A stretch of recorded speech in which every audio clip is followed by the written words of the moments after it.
Hey everyone, this is Keith with On Time Construction Consulting. So this is the interior of our Winter Park renovation. This is with everything being drywalled.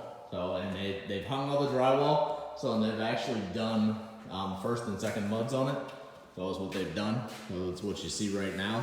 So what that does, whenever they put first mud on it, they put mud and they put tape.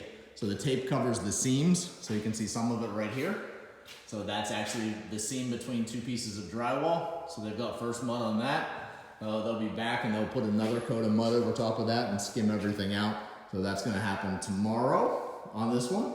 And then once that's done, they'll do a sand and then we'll actually spray texture on everything. We're doing orange peel on the walls in here and then knock down texture on the ceiling. That was what we're going ahead and doing. That's our pantry.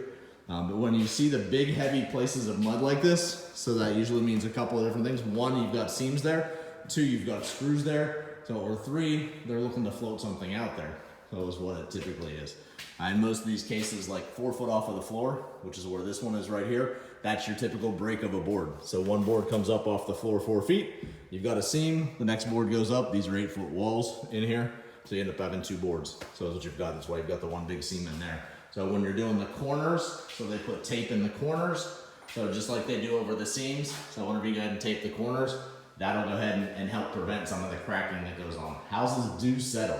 So when the houses settle, well, they will crack. That's just a fact of life. And in Florida, we live on sand. So no matter how well it's compacted, it doesn't mean it's gonna stay that way forever. So things can settle down just a little bit. And when they settle, your cracks typically appear in your corners. So if that's gonna happen, easiest thing to do to remedy that, a lot of people call the drywall guy to come back out and fix it. The challenge is when drywall dries, it dries hard. So the best thing to do in a lot of those cases, if their hairline cracks and that's it, so is actually just go ahead and caulk them. So wipe out the caulk, so you just have enough in there to cover that gap. So, and then touch up paint. So, and that'll be a little more flexible and they'll be less likely to crack. So in those locations. Sometimes you end up having beams. So like in this house right here, you see where it comes up off of that corner right there and how we're nice and whited out the whole way across here. There's literally a beam right there. So is what there is. That beam is in there and it will have the weight of the trusses on it because they're strapped down to it. So that beam stands a higher likelihood of being cracking than any other place in this house. But it's designed, the roof is designed to flex that way. And that's what a lot of homeowners don't understand that piece. So the roof system itself is meant to move up and down slightly. So especially in Florida or in other areas where you've got heavy winds, which we all do at times, but Florida, especially when you get into the tropical season, will have more wind. And the trusses will slightly lift. So when that does that, it flexes the 2x4s or 2x6s that the trusses are made out of. And when it flexes, the drywall moves with it. And if it doesn't move with it, then you definitely get cracking. When it moves with it, you have less cracking as what ends up happening. This is our bathroom, this is the master. So you see Drywall hung in here. You see we're gonna have a big niche across the back. It's gonna be one very large shampoo niche.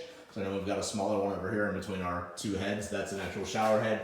That's gonna be for a handheld that's gonna loop over top. And then we're gonna have that whole back side back there is gonna be one big seat. So 16 inches wide. So there'll be plenty of space in there to go ahead and relax.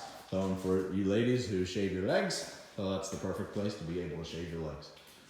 This one's coming along. Like I said, they'll be putting the next mud on and skim coating everything, and then we'll be going to texture. So this one's coming soon.